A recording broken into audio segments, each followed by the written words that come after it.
Bonjour à tous, donc aujourd'hui je vous explique une automatisation très intéressante, surtout pour ceux qui veulent faire de la prospection en B2B. Et avec ça, vous pouvez déjà construire une base de données de toutes les entreprises que vous allez prospecter en France. En gros, l'automatisation permet de requêter toutes les entreprises de France et surtout avec le nom et prénom de chaque dirigeant d'entreprise. Et plusieurs s'il y en a plusieurs. Donc voilà, l'automatisation est assez intéressante. Je vais sans presser vous montrer la démo et on pourra ensuite rentrer dans le détail. Donc là voici l'automatisation, je la lance. L'avantage c'est qu'on peut, il y a plusieurs paramètres de filtre comme filtrer par chiffre d'affaires, filtrer par tranche de salariés par exemple, et ça nous permettrait de vraiment aller cibler un seul type de clientèle. Et ce que je trouve encore plus intéressant, c'est qu'on peut utiliser le code ENAF APE qui du coup lui va nous permettre d'aller chercher un secteur d'activité très précis. Par exemple, fabrication de câbles de fibre optique. Il y a ce code ENAF qui y correspond. Donc on va pouvoir l'utiliser pour construire notre requête. Je vais juste rajouter un point après les deux premiers chiffres et je lance ma recherche. Je vais laisser rechercher sur toute la France et on verra ce qu'il en ressort. Là, l'automatisation a fini de tourner et on a directement nos résultats. Donc voilà, 58 entreprises, 77 lignes, sachant que je l'ai programmé pour que ça puisse nous donner une ligne par dirigeant. C'est un des choix de design que j'ai dû faire, puisque pour moi, on va utiliser cette base de données pour aller les contacter. Donc ça serait plus simple d'avoir une ligne par dirigeant et du coup, on pourrait les contacter ligne par ligne. Voilà le résultat, je vous montre ce que ça nous donne. Donc en gros, on a 77 entreprises, en tout cas 77 dirigeants, où là par exemple, c'est des entreprises différentes. Je vais vous montrer depuis le début. Entreprise, nom de la raison sociale, l'activité, c'est ce qu'on vient de filtrer, et le nom de chaque dirigeant. Baron, Franck Grenet, membre, voilà. Donc je peux aller requêter si on veut, on va aller voir ce que ça donne. Entreprise qui s'appelle Daraka. Compte Comtex France, ok. Franck Baron, c'est bien lui. Il y a même peut-être un article sur lui, non? Ok. Fabrication d'équipements électriques, Daraka, compte, voilà. Ok, le but après c'est d'aller chercher l'information à propos de cette personne, donc son mail et son numéro de téléphone pour pouvoir le contacter. Donc là je crois que ce site là par exemple c'est un site qui est payant. Nous avec notre automatisation on a réussi à le faire totalement gratuitement. C'est des infos mises à disposition par l'État, on les remercie d'ailleurs. Je suis même étonné que pas beaucoup de gens la connaissent. Donc voilà, après on pourrait rentrer dans le détail, je pourrais vous montrer comment on l'a designé et comment on l'a programmé. Donc en gros c'est un formulaire, c'est celui que vous avez vu.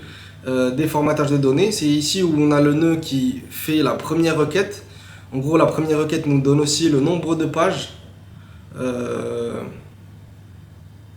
la première requête nous donne aussi le nombre de pages qu'on va voir ici. 58 résultats et 3 pages. Et ce qui fait qu'on devra louper sur ces 3 pages pour aller les requêter une par une. Et c'est à ça que sert cette loupe. Sachant qu'il y a une limitation de 7 secondes, de 7 requêtes par seconde, faites par l'État, comme ça ils ne se font pas overkill leur API. Donc voilà, c'est la loupe qui se fait avec un wait qui assure de respecter le rate time des 7 requêtes par seconde. Une fois qu'on finit, on télécharge le fichier. Donc ça a été vraiment court pour celui-ci, mais pour des requêtes où on a plusieurs autres entreprises, il faut compter plus de temps. On va en refaire une autre pour qu'on puisse encore voir. Il y a eu plein d'optimisations qui ont été faites par rapport à la zone géographique. Bon, j'ai déjà lancé celle-ci, on va la refaire.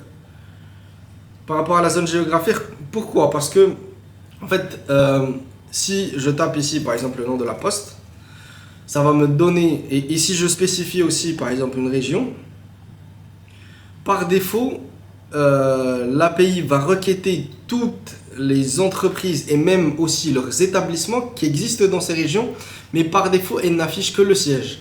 Ce qui faisait qu'avant, on pouvait requêter, et par exemple, si on a requêté Occitanie, on pouvait avoir des résultats de Paris.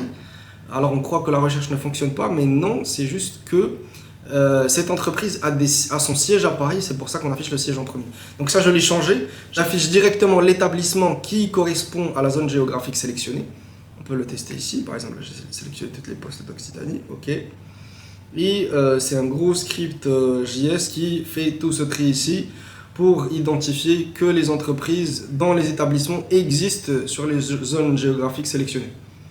Voilà, elle est un peu complexe, j'ai passé pas mal de temps à la faire celle-ci. Voilà, en tout cas, elle fonctionne très bien. Et avec ça, vous pouvez déjà construire une base de données de toutes les entreprises que vous allez prospecter en France. Voilà. Donc j'attends qu'elle finisse. Il doit y avoir pas mal de pages. 48, ça en fait beaucoup. Et on aura un résultat de toutes ces entreprises. Il va y avoir des postes en Occitanie.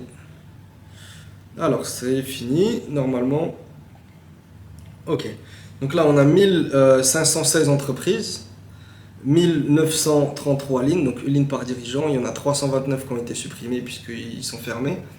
Et 26 autres supprimés aussi parce qu'ils ont été fermés. Ok, donc là, on l'ouvre. Et voilà, la poste, les dirigeants et surtout les adresses des établissements. Voilà. 9e arrondissement, 31 à Toulouse, 31, et voilà. Toutes les entreprises dans la poste figurent dans leur nom de raison sociale.